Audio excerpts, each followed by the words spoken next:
to take some time, certainly before we held a press conference, because all of our efforts and all of our focus has been on Damar and his family. I made the trip down to Cincinnati on Tuesday, had an opportunity to meet his family and his wonderful team there. Before we get started, just a couple of things I wanted to say. This has been a tough week, and it's been a long week. It's been hard to certainly watch the game on Monday night. Hard to think about what the family is going through. Our prayers and all of our thoughts have been with him and with his family, along with the Brotherhood of all of the NFL players. I think it's time for us to certainly talk about what happened. We want to give you as much information as we can. Obviously, we're going to be somewhat guarded about Mr. Radney. Can you mute? There you go. We're going to be mindful of both his privacy and the privacy of the family. Hold on, maybe I can do it. There you go. We're going to be mindful of his privacy and the privacy of the family, but I do want to be able to give you some medical update that we've been allowed to share with you. And certainly I know that there's going to be probably some questions that you have about his medical condition that we're just not going to answer. I just want to tell you why in advance. It's just to protect his privacy. The other thing that I would want to say is I'm extremely proud of the entire medical staff, both at the game and in Cincinnati at the hospital there, that has been taking care of him. They've done a tremendous job. They did a tremendous job on the field. And this is why we as a union advocate so much in the health and safety space, not because we're just wanting to exercise our duties as a union, but we truly understand the risk that go into this game. We know that it is a dangerous game. We know that people can get hurt. And on Monday night, we learned certainly the extent to which those injuries can pose a life or death threat to the people who are working. The last thing I wanted to say before we start into questions is I'm extremely proud of our player leadership, extremely proud of our executive committee. Most of you know we had an executive committee member on the field that night. The leaders in those locker rooms, the leaders that we have around the country have done a tremendous job of not only responding to things that happened on the field, but absorbing everything that we've been dealing with all week. From where we sit, where JC sits and the rest of the union, we know that this is a tremendous game. We know that, this certainly falls into the category of entertainment.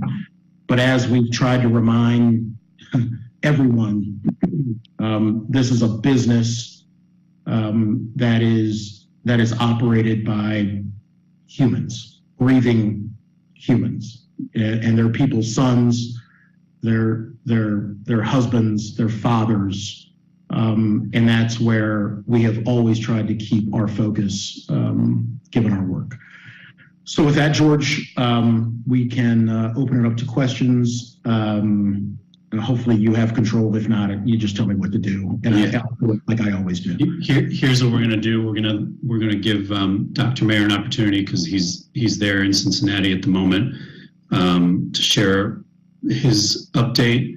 And then if people have questions, we're going to try to do this as orderly as possible, just using the hand raise feature, and we will get to as many as we can. Dr. Mayer, you're up. Thanks, George. I appreciate it. I am at the University of Cincinnati Medical Center. For the past few days, I've been here to assure the family that Damar gets the best possible medical care possible, and to support them and his team of people who are with him through this, frankly, horrifying process. I've also worked closely with Bill's training staff, head trainer Nate Bresky, and Brandon and Tabani from his team, as well as coordinating with Dr. Les Bisson and Tom White, two of their team physicians. It's been a joy and it's been a strain, and we're very pleased with the progress that's been made, and I'll say more about that in a minute. I can't overstress the importance of the NFLPA's long-time insistence on emergency action plans, or EAPs, if you hear us use that word. Those are the emergency action plans, which are mandated through the CBA. The importance of these to the successful outcome of this case really cannot be overstated. They're submitted to and approved by me and are really the backbone of successfully dealing with events such as these and others. The EAPs have to be practiced in drills every year, both at the practice facility and at the game facility. Each person's role in 5 different clinical scenarios, disaster scenarios, are assessed under very realistic conditions and then submitted the results to us. For the past 10 years, we've mandated meetings of the club and sideline medical staff where roles are assigned, so-called 60-minute meetings. Sometimes it occurs at 90 minutes, but we call it the 60-minute meeting, and literally go around the room and says, okay, cardiac arrest, who's leading the resuscitation, or the code as we call it. And it was done in this case as well. Also, preparation is critical to the success. Let's be very clear. If you plot it out and look at it as I have, and we've, Dr. Hines and I have rewound this many times and will many more, within 30 yards of where Damar fell, almost on the logo at the 50-yard line, were 3 of the most highly trained and skilled emergency physicians in the world. And emergency physicians, as you know, are the experts in patient resuscitation. Their names are Dr. Woods Curry. He was the airway management physician who ran the resuscitation. Dr. Jason McMullen, also an emergency physician, and Dr. Brett Betts.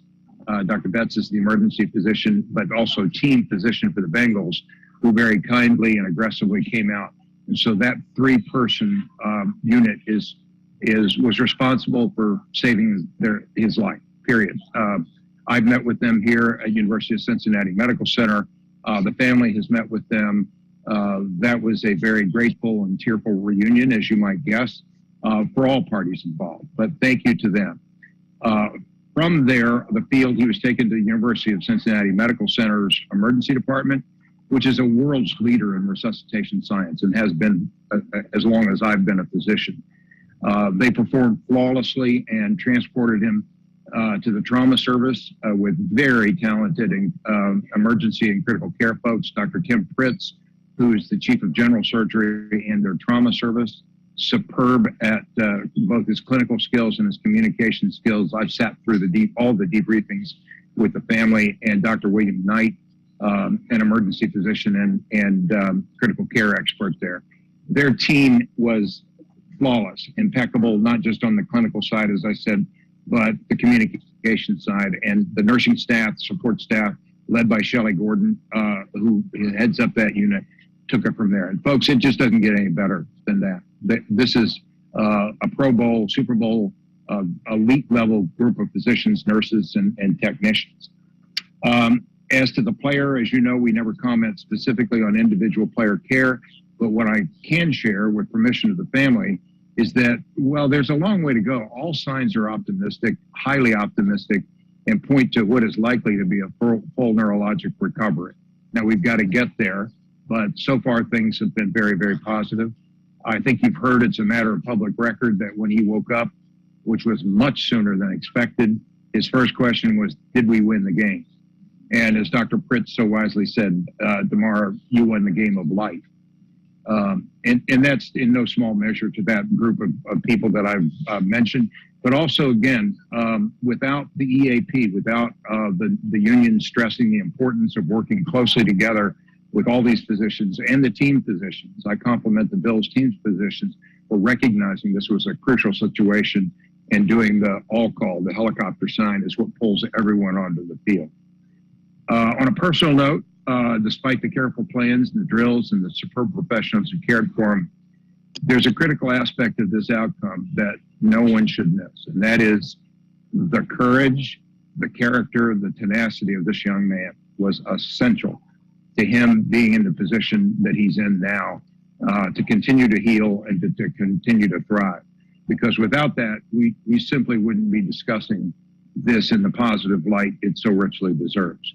And that comes in no small measure from his parents, Nina and Mario, who are simply great people. So I would say that Damar chose his parents very, very wisely. And as you know, we're all on Team Damar now, supporting him.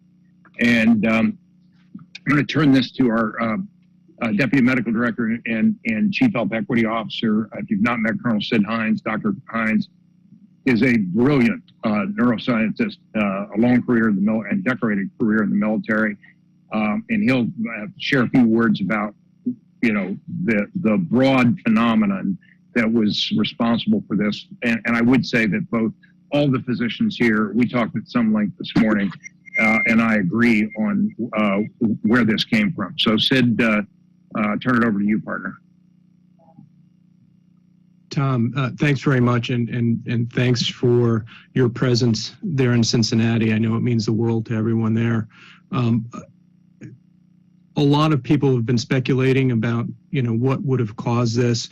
Young, healthy, great condition, young man, and what we have seen through the video and what we know. Tom and I discussed this and probably said it in unison, but commotio cordis, a blow that hits you in the chest and hits you in a very, very unique time.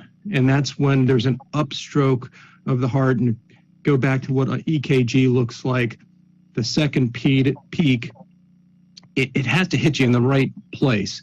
And so it's a very rare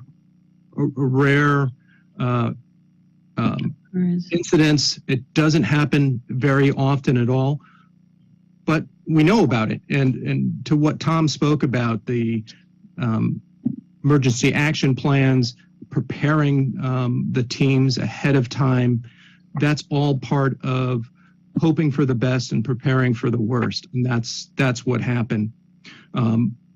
They were ready.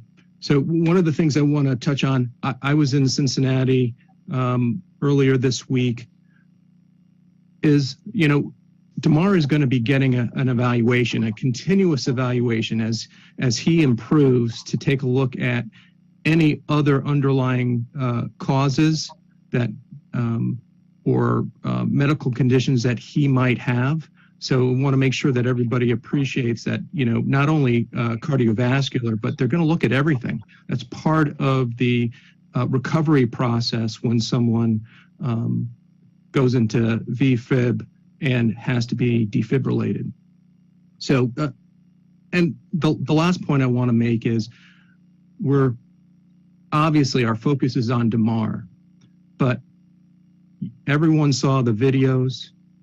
We've met Damar's parents, some of his family, some of his friends. Just want to make sure that everyone's aware that we, through Dr. Amber Cargill at the NFL Players Association, are reaching out to the players, behavioral health teams, to ensure that everyone has someone to speak with, and they can talk these things through. And we've seen a lot of teammates helping with that process. And it's not only going to help Damar, it's going to help the other players and the players' families. And we want to be there and part of that recovery for them all. JC? Yeah, I'll be brief so we can get to questions. I think you just start, obviously a very difficult couple days for the entire player community and their families. We've been in touch with not just the locker rooms of Buffalo and Cincinnati, but the locker rooms across the league, as we talked about, providing resources, answering questions, explaining how these EAPs work and what's in place to make sure people are safe. As Dee touched on, a ton of credit to the leadership shown and the empathy shown from so many different people. I think we start with the locker rooms of Buffalo and Cincinnati, their reps and their captains who stuck together and knew there are things bigger than the game. Ton of credit to our executive committee and our NFLPA staff of being ready to handle such a scary moment. And I give a ton of credit to the coaches of I'm listening to the press conference. Who again had their players' best interest and safety at heart. So I think there was a ton of superstars that shine bright during this very scary incident. Great. All right. I'm going to call questions as I see them. And in the meantime, please, everybody double check your mute. I think I figured out how to mute folks. We're going to now, you'll see here, overnight, get back to freezing. Maybe not. Within the next couple of days. And we've got a weather report. It'll be a good Hold on, scenario. we're The mountain chooses to actually make snow, but Mother Nature will deliver some. Okay. Did I get? Jeez. Okay. Let's go with Mike Jones. You had your hand up first, please. Hey, thanks for doing this, guys. Dee, I wondered if you could kind of give us a little bit of a look inside the immediate moments when you, Roger, officials were talking, reacting to this. There was a little bit of confusion as far as deciding whether to suspend or postpone the game or return. What was those discussions like for you and your team, and what was your reaction to how things played out? Yeah, it's probably best if both JC and I weigh in on this. I was on the phone with Roger immediately, and once I realized just how serious it was, made it clear that I believe that the game should be postponed. I think I mentioned earlier, Michael Thomas is one of our executive committee members, plays for the Bengals. I was able to reach him and have a conversation with him. And at the same time, JC, you should probably just walk through sort of the tick-tock of what was going on with respect to the executive committee and others. But from my side, that's what it is, and I'll let JC kind of flesh out the rest of the picture. Yeah, the moment the incident happened, we made sure we connected as an executive committee. It was unanimous that we did not think that game should continue after that incident. We stayed in touch with the staff. The staff was on it. Dee was on with Roger. We were connected to the league office. Once the players left the field, we immediately got in touch with the reps and the EC members that were on each team, spoke to them. They were both very clear that their teams and their locker rooms did not want to continue. We continued to push that message forward that this should not continue. And I think as we've seen in the last couple days, as players have spoken about it being on the field, as well as the coaches, everybody there knew that game shouldn't continue. So we continued to push that message to make sure that was the outcome that came from it. Thanks, Mike. Any answer your question? I hope we can move on to the next question. Yep, thank you. Okay. Next in the queue, Liz Mullen. Hi, can you guys hear me? Yes. Okay, good. There was a lot of discussion on ESPN about resuming the game and about some sort of 5-minute warm-up period. And I want to know, did the NFL discuss this with you? Did the NFL discuss, or did you have any discussions about resuming the game and some sort of 5-minute warm-up? No. When you heard this on ESPN, what was your reaction? I hate to say it, but I don't watch ESPN, so I didn't hear anything. But I guess, Liz, what's the question? Well, people watching the game were told that it was going to resume. Oh, you meant there was talk of a 5-minute warm-up, and then there was talk that the NFL never said that, and somehow it got on ESPN. And I want to know from the union's perspective, did you hear anything or discuss resuming the game initially or at any time? And did you discuss, postponing it? Was there any pushback from the league? What happened? Yeah, I'm sorry. You're talking about Monday night, right? I'm talking about what happened at the game, what people saw, what millions of Americans saw. Monday, Monday night. Okay, so when I didn't hear anything about a 5-minute resume. I mean, I was on calls for most of the time. No one talked to me about a 5-minute, let's get ready to play. So I think that's the only way I can answer your question.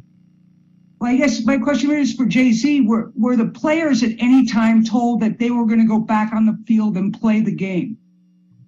Well, I think, like I said, our stance from the moment the incident happened was that game shouldn't continue. We made that determination as a group, as players, as the player leadership, as a staff. The moment we saw, what was a very scary, disturbing sight, obviously that took a lot longer to be implemented, and the decision is, in the hands of the league. In the end, it took a good while before that decision was made. I think they have the answer to those questions on why it took so long for a decision that was pretty obvious to everybody else, why it took so long for it to happen. But the players, I think, had no interest in playing, and as the coaches talked about, I think whether it was Zach or Sean mentioned it, Sean said he didn't have any interest in coaching that game and needed to get to the hospital. So I don't think they were focused on playing either. So I'm not sure what was said on the field, but once they got to the locker rooms, they had no interest in going back on the field. Do the players communicate? Liz, I'm sorry. Thanks. Yeah, thank you. Sorry. Not my intention to be rude, but we're 30 minutes in and we've got a bunch of other folks in the queue. Thank you. Adam Kilgore, you're up.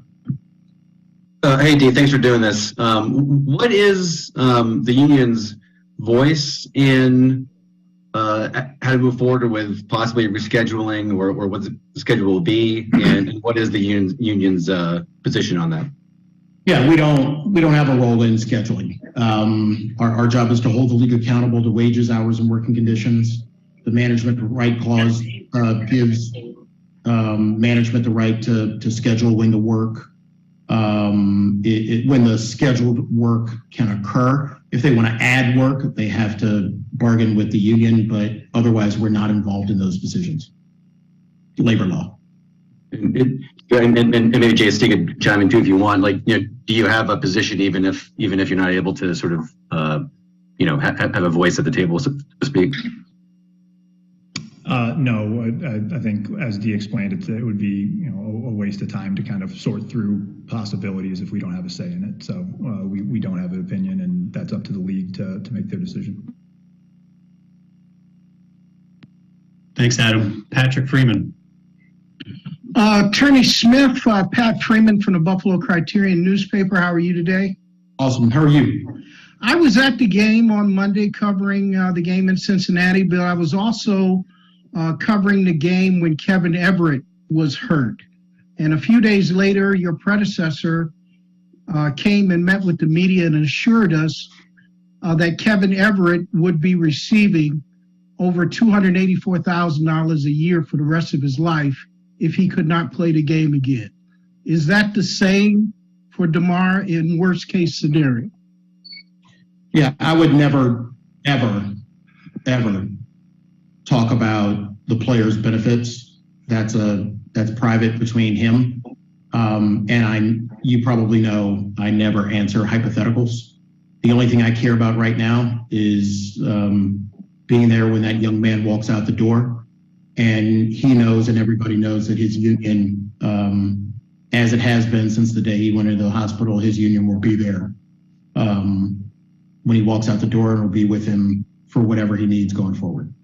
I appreciate that, but what would be his disability benefit for any player that could not play again? It's a fact-specific question, and I can only repeat what I said, and I hope you hear it. I never engage in hypotheticals. And I would never talk about disability. I would never, hopefully no lawyer would talk about the disability payments that you would receive if something happened to you at work on a national platform. I don't think you would appreciate it. And I know sure as hell I wouldn't. All right, thank you. Luis, your hand is raised. Go ahead. Thanks very much. I just wanted to make sure I understood Dr. Hines correctly. Is it the Players Association's assessment that commotio cordis is the most likely explanation for what happened on Monday night? Are there other explanations you're considering? And while I realize it's very early days, are there any policy proposals that are on mind right now, should we say, for how this could be avoided, or if it was commotio cordis, is your sense that this is the kind of freak accident that can only be addressed with emergency action plans? Louise, thanks very much for that question. So we don't provide medical care on the NFL Players Association side of the house. This is information that we've gleaned from watching the video and talking with the medical staff at UC. Like most physicians, we work on what we call a differential diagnosis, what is the most likely cause. But as I mentioned, he has already had a beginning of a workup for other causes, other issues he might have had that are separate from the ventricular fibrillation. So what we hope to do is take it, one step at a time, one day at a time, and see how Damar progresses, and then continue that evaluation. Yeah, I would just add to that I've spoken for the last several days, including hours today, with the team of physicians here at UC Medical Center, and commotio cordis is a diagnosis by exclusion, meaning rule out all other possibilities which could have caused that to occur. It is a traumatically induced cardiac dysrhythmia, which is unusual and quite unique in that respect. We support their thinking and their diagnosis. As Dr. Hines indicated, he'll have, without question, somebody in this situation would have cardiac studies. Some have been done already, ruling out myocarditis and other things that could have caused it. But others will be done in most cases like this to look at conduction issues, so-called EP, electrophysiology in the heart. And as I said, we support them. Now, the good news is, if indeed that continues to be the presumptive working diagnosis, that is so exceedingly rare that someone who had it would not be at risk for it in the future. And if indeed that turns out to be the final diagnosis, then there's been 24,000 men who played this game in the National Football League, and this has never occurred before. So it would be a 1 in 24,000 incidents. So we're supporting their working diagnosis right now. Thank you. Ryan, thanks for joining. Hey guys, Ryan O'Halloran from Buffalo News, one for D and one for JC. D, what kind of resources from a mental health standpoint, via personnel, are available to the Bills players this week? Yep. So, I'm proud to say that's actually one thing we've done extremely well with the league. You probably know in 2010 or so, we hired our first director of wellness and built out the NFLPA's mental health resources. So we, in a nutshell, have the ability to provide whatever services we need to provide to anyone in the country free of charge. But also Dr. Inyanka Ramti, who actually first worked with us at the NFLPA, is now the director of wellness at the league. She's working with Amber Cargill, our director of wellness. We've made sure that all of the teams who have full-time wellness people, that they are being supplemented by any resources that we can provide. If a team does not have a full-time wellness person or does not have full-time resources, we've been supplementing that, and that's something we've done, and I think has worked real well between us and the league. And then for JC, the Bills were back on the practice field today. As a former player, what kind of challenge do you think it is for these guys to have Damar's thoughts in one compartment, but getting ready to play a game on Sunday in another compartment? Yeah, definitely not easy. Again, this is something that I think hit everybody very hard, hit everybody's families very hard as well. I think that's what Dee was just answering. We've talked about having resources available for people to talk about it. I think what we've seen that's also been very encouraging is the brotherhood, and I think teams and locker rooms and former players and between locker rooms have rallied together to be there, to be a shoulder, to be strength in numbers. So it is definitely not easy. Obviously, we're getting good news, which I think is probably very helpful to that locker room and all the locker rooms. So that's positive, but definitely not easy. Thanks, guys. Thank you, Ryan. George Radney. Good afternoon. George Radney, Challenger Community Newspaper, Buffalo, New York, Rochester, New York area. Just two quick questions. One question, Dr. Mayer, I believe I was reading the article the same night that this happened, because I remember that as a young kid back in 1971, Chuck Hughes was hit by Dick Butkus in Tiger State, in the old Tiger Stadium. And in the article, it said he had a cardiac arrest, and it sounded similar to what Damar Hamlin seemed to have suffered on Monday night. And unfortunately, he did not make it, Mr. Chuck Hughes. So I believe this has happened before on the football field, cardiac arrest. Yeah, Chuck, it's a good question. It's hard to believe that there was anything before my time, but that was actually considered my time too. Now, hold on now. Yeah, no, understood. But I'm aware of that case.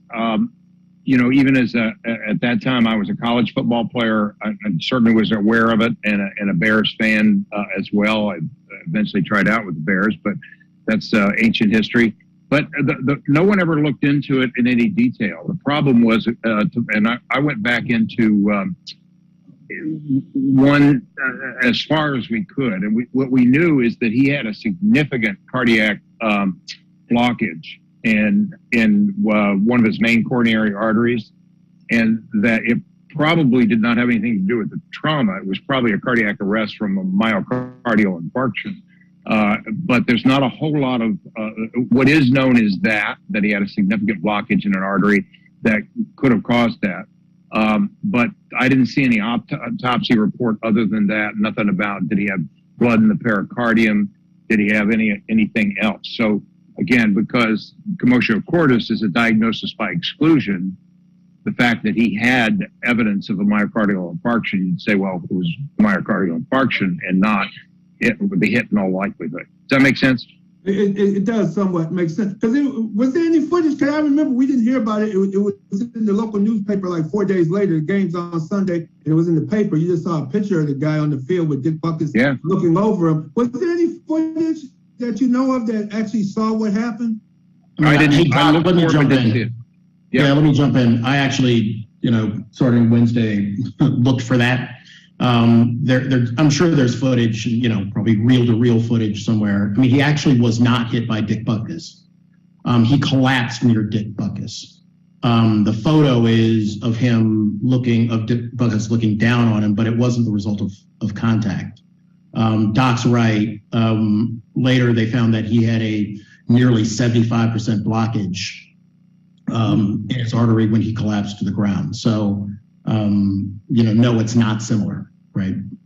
Okay, one quick question for yourself, Mr. Smith, DeMaurice Smith. My question is, with the new money coming, all these three new revenue streams have been coming in to the owners since the players signed that agreement. now the NFL ticket is going for now with the Apple and with the YouTube and all of that, and it was two other revenue streams. The new TV contract, I think, came after that, and something else. Is there any updating where the players now will still be able to reap the benefits of these new revenue streams that the owners have acquired since the contract was signed?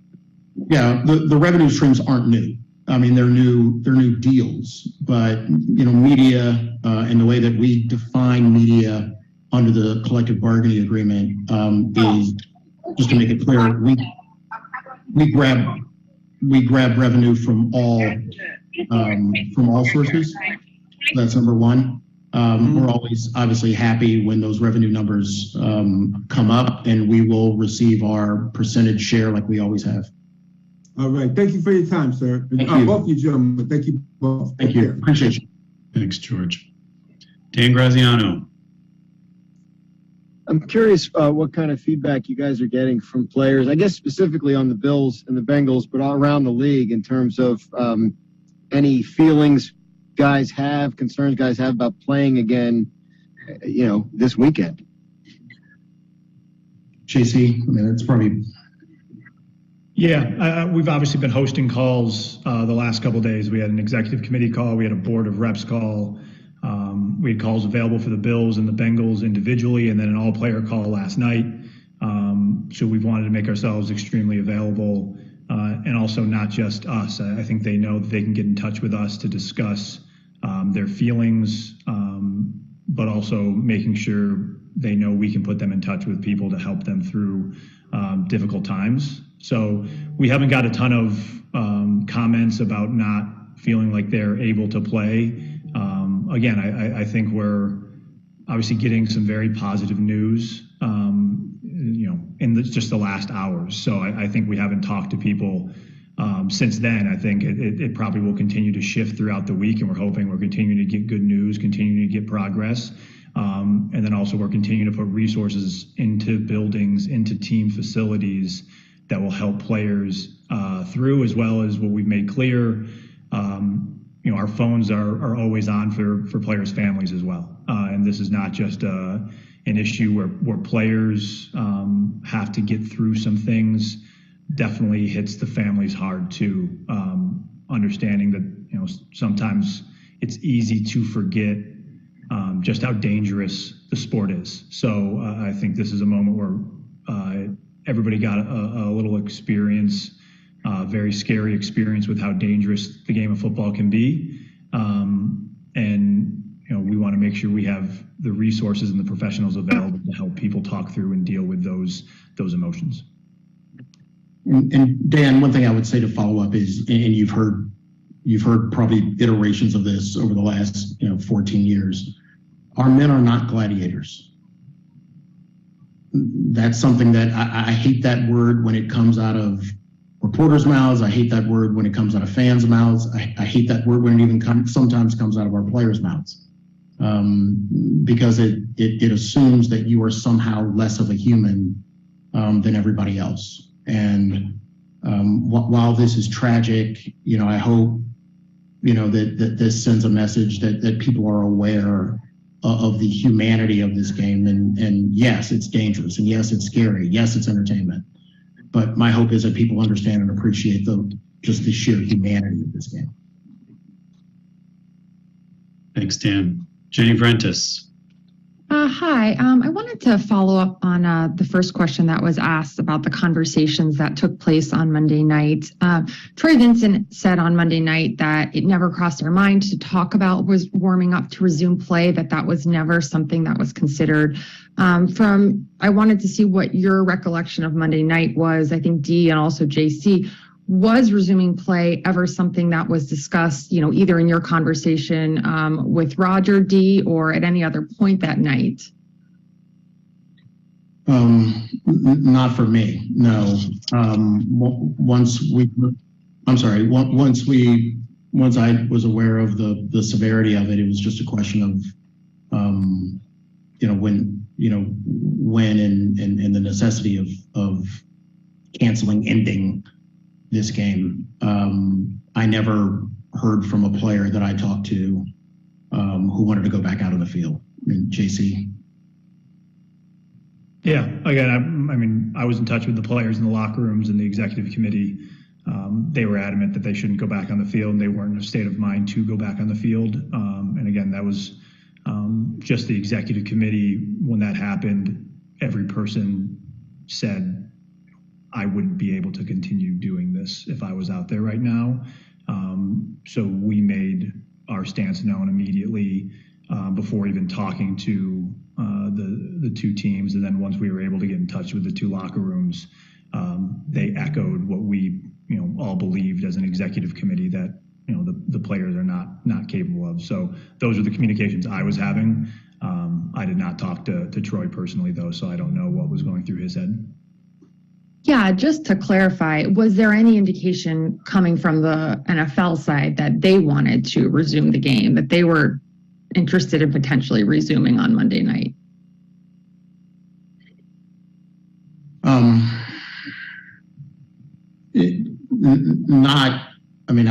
I can only tell you, and I make a habit of not really revealing conversations I have with Roger. I spend more of my time focusing on what I believed was the right call. And it seemed to me that at that moment, when we knew the severity of the injury, I'll be frank with you, I don't think it should be a player's call. I don't think it should be a coach's call. I think given the severity of the injury and what the players witnessed, that it needed to be a call, that the NFL needed to make to not play this game. And I understand. I understand sort of the idea that we'd want to know and we want to have feedback and we want to have input. But I do think that there are certain times when it should be beyond the call of the people who are involved and there. I think that sometimes it should just be the decision that it's best for everybody that the game should be canceled, and I make that clear. JC, anything to add? Or yeah, I mean, I would say I think for most people watching at home, and for, again, the executive committee, our staff, the players on the field, the coaches on the field, it was a clear no, and everybody knew it was a clear no. It sounds like there was a lot of checking to see what everybody's opinion was. Moments like that are time for leadership, time to step up and make the right decision. And I think sometimes when you spend a lot of time asking for everybody's answer, you're asking for, or you're looking for a specific answer, because when the obvious answer, you don't pull the trigger on it. That's why it probably took an hour, is my opinion. Thanks, Jenny. Rob, how are you? Thanks for joining. You're up. Thank you. Hi, guys. This is for JC. How much input do you have with the league in the discussions about potentially adding an 8th playoff team, if at all? Are you involved in those conversations? An 8th playoff team would mean extra work for the players. The union bargains for wages, hours, and working conditions. That would increase the hours of the 8th team. It would be necessary conditional bargaining. That makes sense? It does. Is that something then that you're open to, that possibility? I never talk about hypotheticals. Nobody's presented a proposal to the union. And I don't necessarily, okay, sometimes we do bargain in the press. But today, I'm not going to bargain in the press. Thank you. Josina, how are you? You're up. Hi, George. Hi, everybody. Happy New Year. Hey. So first thing I just wanted to clarify, especially with Dr. Mayer, did you definitively hear that myocarditis was not a contributing factor? And 2, considering that Damar Hamlin is a 24-year-old, outside of a blockage in the artery or anything other than that, Is there any sort of unique condition that you think could be a contributing factor, particularly for someone in his age range? And then lastly, especially with what you were talking about with commotio cordis, do you think that there is an extension of the equipment that can or should happen that potentially could absorb a blow that wouldn't cause some sort of arrhythmia, or catching it at the right time when there's, you know, an uptick, as you were describing before, that would cause such a unique circumstance of events? Thank you, Josina. A couple in the order you raised them, I hope, and remind me if I don't get to them all. He has no evidence of myocarditis so far.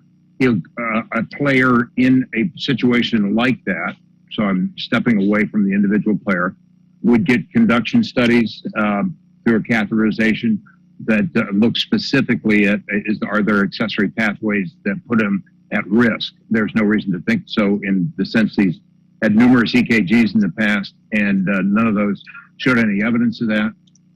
But it would be typical to go ahead and do a conduction study to make sure that he doesn't have an abnormality in that regard. And I'm sorry.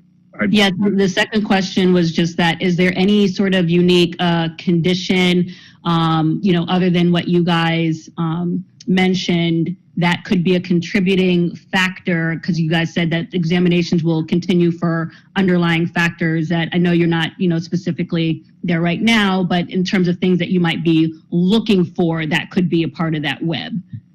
Yeah, and the answer is thank you. The answer is everything is under consideration from, and again, I'm talking about patients in general with this, and I'll come to your equipment issue as well. But everything is looked at, from the conduction system to potential for myocarditis to the potential for an apical hypertrophic cardiomyopathy. Again, none of that has been ever shown up on an X-ray or any of the current studies, but that's why I say that commotio is a diagnosis by exclusion. It typically occurs, it doesn't occur often, but it does occur in youth football. And it's also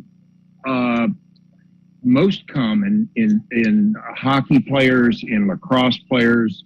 A personal friend of our family, George Boyardi, played first at Landon High School, but at Cornell, and was hit with a lacrosse ball in the chest and suffered what was clearly a commotio cordis. Unfortunately, he was not an NFL player and wasn't protected by an emergency action plan, and did not have 3 highly trained emergency physicians on the sideline, although Cornell has excellent facilities. So there's a lot of literature looking at, could breastplates, could Kevlar plates, could the extension of shoulder pads, could a number of different things to protect the blow, protect from commotio. And nothing has been fruitful so far, but you know, technology changes all the time. I'll stress what Dr. Hines said, which is this has to occur at a 20 millisecond, that's 20 thousandths of a second. That's the only interval in which you can create commotio, which then leads to ventricular fibrillation. And there have been numerous studies that have tried to replicate force, firing various forms of projectiles and all those kinds of things, not humans, of course. But you can't reproduce it. If I put a stopwatch in your hand and said, stop, very few of you have reaction times that would allow you to stop and start and have a millisecond interval. So that's what I mean by it's extraordinarily rare. And we're constantly in contact with Dr. Doug Casa at the Corey Stringer Institute. And you can't make this up, but I started on August 1st, 2001, the day that Corey Stringer died, and got a call saying, you need to become our medical director. But he's a close medical advisor for us on hyper and hypothermia, on sudden cardiac death of any type. And he and I have had extensive conversations specifically about this and what's the future of how we deal with this. Just very fortunate that it's so rare. Thanks, Doc. Thanks, Josina. Thank you. And gonna end right on time with Ben Strauss. Thanks, Ben, for joining us. You're up. Hey guys, thanks. I know you guys have been asked, and I don't mean to sort of questions anymore. But just to be clear, I guess I think like what we've heard is sort of when in that timeline of playing or not playing that I guess I've heard, and just so I'm hearing you right, that you guys are contradicting what Troy Vincent said in that the league never considered playing. Like if they're asking, like, do you guys want to play? That is a consideration of playing. And in those, a fair reading of. Ben, you're breaking up a little bit. Yeah, Brent. Yeah. I think I heard the question. I think I heard enough of it to answer. I heard bits and pieces of what Troy said, yesterday. All I can tell you, and I'll let JC follow up, is I never heard from a player that was interested in playing football on Monday night. I know that when Troy does, he's as close to the, acting commissioner when he's giving those press conferences. I know he's speaking from the heart. But there was never a time that I heard from a player who thought it was a good idea to go back out on the field Monday night. JC had far more communications, and he was aware of communications between the players themselves. And I can let you weigh in as well.